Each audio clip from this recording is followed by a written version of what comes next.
Well, we are back for today's breakfast bite, and once again, I'm joined by Mike from Adventure Plus. Hi, Mike. How are you? Hello there. I'm very well, thanks, Nathan. How are you? Not too bad. Really excited about another breakfast bite with you. You brought some great thoughts over the last few months, actually, really looking at different things, different elements. You shared your personal testimony. What have you got for us today, though? So, today I want to look at how God can reuse what we might deem evil and turn it into that which is good. So, we'll be reading um, Genesis 37 and Genesis 41. We'll pick some bits out and tell the story of Joseph and his Technicolor Dreamcoat. Awesome. Now, Israel loved Joseph more than any other of his sons because he was the son of his old age, and he made him a robe of many colors. But when his brothers saw that their father loved him more than all of his brothers, they hated him and could not speak peacefully to him. Now Joseph had a dream, and when he told it to his brothers, they hated him even more. He said to them, "Hear this dream that I have dreamed. Behold, we were binding sheaves in the field, and behold, my sheaf arose and stood upright. And behold, your sheaves gathered around it and bowed down to my sheaf." His brothers said to him, "Are you indeed to reign over us? Or are you indeed to rule over us?" So they hated him even more for his dreams and for his words. Then he dreamed another dream and told it to his brothers and said, "Behold, I have dreamed another dream. Behold, the sun, the moon, and 11 stars were bowing down to me." But when he told it to his father and to his father rebuked him and said to him, "What is this dream that you have dreamed? Shall I and your mother and your brothers indeed come to bow ourselves to the ground before you?" And his brothers were jealous of him, but his father kept the saying in mind. So we've got a bit of foreshadowing. The brothers are growing and growing in the resentment, not just because of how he's already been favored, but now that he's been gifted and he's had potentially even prophetic dreams. Lo and behold, his brothers really take this a step further, and I believe they've gone to see merchants, and it ends on the way. The brothers are deciding what to make of Joseph. They've isolated him, and there's talk of murdering him and disguising uh, the blood so that it would look like he'd been attacked by an animal. Thankfully, Reuben intercedes on his behalf, and while Joseph doesn't lose his life, he's cast into a pit where he's then sold into slave traders. The brothers cover up this exchange by, I think they take some hide from an animal. I'm not sure what the animal is, but they soak it in blood and make it appear as though Joseph has been attacked and mauled and killed by the animal. So of course, they bring that to Jacob, and Jacob cries out, saying that as he dies, he will go with the grief of having lost his favorite son. That takes us to Genesis 41, and we'll jump right to the end. Well, I suppose not the end, but we'll get to the nice conclusion. So then Joseph finds himself incarcerated, and is alongside two other prisoners who have their own prophetic dreams, and interprets one, which has got quite a good message for, I want to say it's the baker, and the news is good for the baker, but the other prisoner, unfortunately, has dreamt of his own undoing and his own demise. So he interprets these dreams. They both come true. One of them goes on quite prosperously, and I think is put in charge of something like all the bread or all the baking under Pharaoh, and the other fella, I believe, is hanged.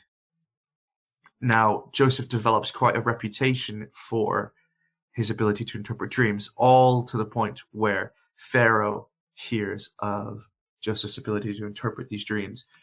And Pharaoh has his own dreams. He calls on Joseph out of the prisons And this is it. This is his opportunity. Now, you'll remember that this has started because Joseph's own brothers have sold him into slavery, and they were even planning to murder him. So here's one guy who was incarcerated. He's thrown into prison and has now been called over the #1 top doggy of Egypt. And he does a banging job. Not only does he interpret Pharaoh's dreams, but he gives them the proper workaround to mitigate the incoming famine that he's dreamt of. And so this proposal pleased Pharaoh and all of his servants. And Pharaoh said to his servants, can we find a man like this, in whom is the Spirit of God? Then Pharaoh said to Joseph, since God has shown you all this, there is none so discerning and wise as you are. You shall be over my house, and all my people shall order themselves as you command. Only as regards the throne will I be greater than you. So we see Pharaoh now exalt Joseph to his right hand. He's second in command over all of Egypt. Spoiler alert, we end up seeing the prophetic dream come true. When the famine does hit the land, Joseph's brothers come back to Egypt, and they don't recognize him at first, and he's sat atop the throne. Well, not the very top of the throne, but he sat in the seat of power, and his brothers return to him, and he's overwhelmed with the emotion of seeing his brothers, and he does smile upon them mercifully, and he sends them, he doesn't even take their money, he sends them back with more food than they've even come looking for. My extension lead has just fallen over. And he really embodies the Spirit of the Lord in all that it is that we strive to follow. He doesn't just ticks the boxes, he flies above the mark. And we see how what once was the evil done unto him, he could have very easily fallen into his human nature and displaced all of those negative emotions, the grief, the anger he would have been feeling, instead of displacing that onto someone else and carrying on the cycle of strife. He's overcome his human nature. He's followed in the steps of God. He's been virtuous and repays that in what is the divine nature that we are called to follow. And the goodness that comes out of it explodes.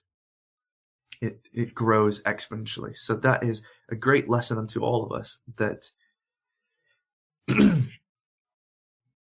the more we can serve the Lord by repurposing what might be evil in our lives, then the greater our treasure in heaven is. Yeah.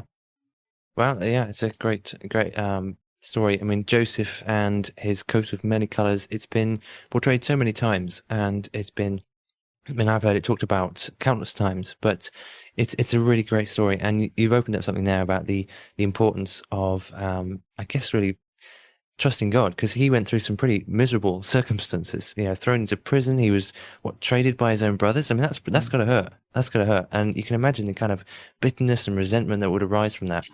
And yet he rises to the occasion, and by God's grace, he extends mercy to all his brothers. It's pretty amazing, isn't it? Mm. And the doubting there as well. It's not uncommon. I mean, even Moses, who was a stammerer when he's first called on God, he's doubting. So yeah, I mean, time and time again, the Lord proves how trustworthy he is, and how, we know if he calls, all we've got to do is answer. And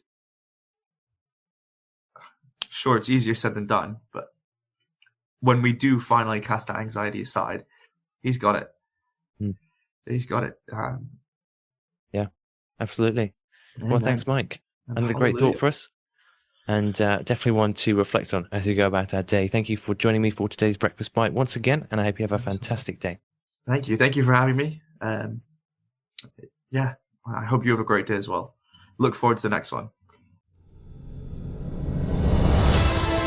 Pure Media, the magazine, is hand-perfected with some of the finest writers from around the world that we could find, and yes, Andy B too. New editions are released just for you on the first Friday of every month, from our family to your family. Pure Media, the magazine, is available now. Sign up for free at puremediafamily.com/magazine. magazine.